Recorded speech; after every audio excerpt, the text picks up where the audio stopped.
Hello বন্ধুরা, 20 ফেব্রুয়ারি থেকে SSC GD পরীক্ষা তোমাদের শুরু হয়ে গেছে।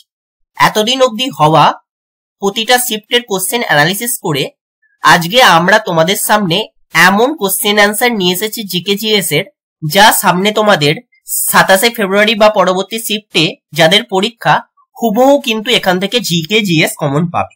আমরা এক্সাক্ট যে ধরনের যে টপিক থেকে কোশ্চেন আসছে সেই টপিক গুলো কিন্তু ধরেই কোশ্চেন গুলো সেট করেছি। তো চলে আসা যাক কোশ্চেন অ্যান্সারে। 1 নম্বর কোশ্চেন, কৃষ্ণদেব রায় যিনি 1509 থেকে 1529 সাল পর্যন্ত বিজয়নগরের রাজত্ব করেছিলেন, তিনি কোন বংশের ছিলেন? এক্ষেত্রে রাইট অ্যান্সার হবে তুলুক রাজবংশ। এখানে সি দেয়া আছে, সি নয়, এটা বিতে আছে, তুলুক না তুলুক হবে। নেক্সট 2 নম্বর কোশ্চেনে চলে আসি। উত্তরপ্রদেশের আগ্রা শহরটি কোন নদীর তীরে অবস্থিত? অপশনগুলো তোমরা দেখতে পাচ্ছ। এক্ষেত্রে রাইট অ্যান্সার হবে সি, যমুনা। নেক্সট 3 নম্বর কোশ্চেনে চলে আসি। রামচরিত মানস কার লেখা? অপশন দেখতে পাচ্ছ। রাইট অ্যান্সার হবে কিন্তু তুলসী দাস। অনেকেই ভুল করে সন্ধ্যাকর নন্দী করে ফেলবে, কিন্তু সঠিক উত্তর হবে তুলসী দাস। নেক্সট, ভারতের দীর্ঘতম হ্রদের নাম কি? 4টে অপশন দেওয়া আছে। এক্ষেত্রে সঠিক উত্তর হবে ভীমনাথ হ্রদ, যা কেরালায় অবস্থিত। নেক্সট 5 নম্বর কোশ্চেনে চলে আসি। বেরি রোগ কোন ভিটামিনের অভাবে হয়? খুবই ইম্পর্টেন্ট কোশ্চেন। এক্ষেত্রে রাইট অ্যান্সার হবে এ, ভিটামিন B1 এর অভাবে হয়। নেক্সট 6 নম্বর কোশ্চেনে চলে আসি। ভ্যাট প্রথম কোন দেশে চালু হয়? এক্ষেত্রে রাইট অ্যান্সার হবে বি, ফ্রান্স। নেক্সট 7 নম্বর কোশ্চেনে চলে আসি। জাতিসংঘের সদর দপ্তর কোথায় অবস্থিত? এক্ষেত্রে রাইট অ্যান্সার হবে এ, নিউ ইয়র্কে অবস্থিত। নেক্সট 8 নম্বর কোশ্চেনে চলে আসি। ফাদার অফ ইন্ডিয়ান কনস্টিটিউশন কাকে বলা হয়? অপশন 4টে দেখতে পাচ্ছ। এক্ষেত্রে সঠিক উত্তর হবে ডি, B.R. আম্বেদকর। নেক্সট 9 নম্বর কোশ্চেনে চলে আসি। বিজ্ঞান সাহিত্য উৎসব 2023 কোথায় আয়োজন করা হয়েছে? এক্ষেত্রে রাইট অ্যান্সার হবে সি, ভোপাল। নেক্সট 10 নম্বর কোশ্চেনে চলে আসি। চন্দ্রযান 3 মিশন কবে ছাড়া হয়েছিল? অপশন 4টে দেখতে পাচ্ছ।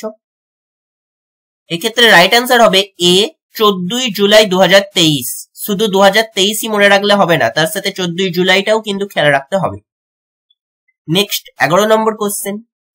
নিচের মধ্যে কোন উৎসবটি তামিলনাড়ুতে পালন করা হয়?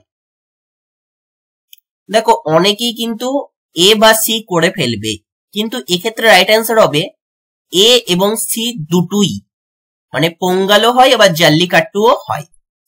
নেক্সট 12 নম্বর কোশ্চেনে চলে আসি। কার রাজত্বকালে প্রথম ডাক টিকিটের প্রচলন হয়েছিল? অপশন 4টে দেখতে পাচ্ছ। এক্ষেত্রে রাইট অ্যান্সার হবে লর্ড ডালহৌসি। নেক্সট 13 নম্বর কোশ্চেনে চলে আসি। 37তম ন্যাশনাল গেমস কোন রাজ্যে আয়োজন করা হয়েছে? এই ধরনের কোশ্চেন কিন্তু প্রত্যেকটা শিফটেই দেখা যাচ্ছে। এক্ষেত্রে সঠিক উত্তর হবে ডি, গোয়া। নেক্সট 14 নম্বর কোশ্চেনে চলে আসি। নীল বিপ্লবের জনক কাকে বলা হয়? সবুজ বিপ্লবটা কমন হলেও নীল বিপ্লবটা কিন্তু অনেকের কাছেই আনকমন কোশ্চেন, কিন্তু পরীক্ষায় আসতে দেখা যাচ্ছে। এক্ষেত্রে রাইট অ্যান্সার হবে সি, অরূপ কৃষ্ণন। নেক্সট 15 নম্বর কোশ্চেনে চলে আসি। কোন রাজ্য বা কেন্দ্রশাসিত অঞ্চল ক্লাসরুমে মোবাইল ফোন ব্যবহার করা নিষিদ্ধ করেছে? এক্ষেত্রে রাইট অ্যান্সার হবে বি, দিল্লি। নেক্সট 16 নম্বর কোশ্চেনে চলে আসি। সূর্য কিরণ এই সামরিক মহড়াটা ভারত এবং কার মধ্যে আয়োজিত করা হয়েছে? এক্ষেত্রে রাইট অ্যান্সার হবে ডি, নেপাল। নেক্সট 17 নম্বর কোশ্চেনে চলে আসি। হলদিঘাটের যুদ্ধ কবে শুরু হয়েছিল? এক্ষেত্রে রাইট অ্যান্সার হবে 1576 সালে। এবং কাদের মধ্যে হয়েছিল এটা তোমরা কমেন্ট বক্সে জানাবে আমাকে। নেক্সট 18 নম্বর কোশ্চেন, রাজ্যে রাষ্ট্রপতি শাসন জারি হলে তা কত মাসের মধ্যে পার্লামেন্টে অনুমোদিত দিতে হবে? এক্ষেত্রে রাইট অ্যান্সার হবে এ 2 মাসের মধ্যে।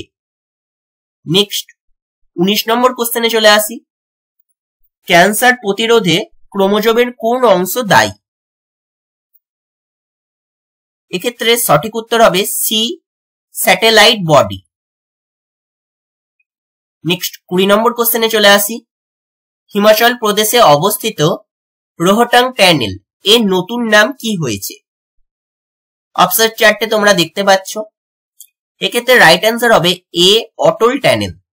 তো এই ছিল আমাদের যাদের এসএসসি জিডির পরীক্ষা সামনের সিটে আছে তাদের জন্য সম্ভাব্য জিকে জিএস পেপার। তোমরা অবশ্যই কোশ্চেনগুলো করে যেও এবং এই ধরনের সম্ভাব্য পেপার নিয়ে আমাদের চ্যানেলে কিন্তু কয়েকদিনের মধ্যেই আরো ভিডিও আপলোড হবে। তো পরীক্ষা যাদের দেরি আছে তারা অবশ্যই দেখে যাবে এবং আপডেটগুলো পাওয়ার জন্য চ্যানেলটাকে সাবস্ক্রাইব করে রাখবে এবং বন্ধুদের মাঝে শেয়ার করে দেবে। যদি ভিডিওটা হেল্পফুল বলে মনে হয় একটা লাইক করে দিও। Thank you everyone.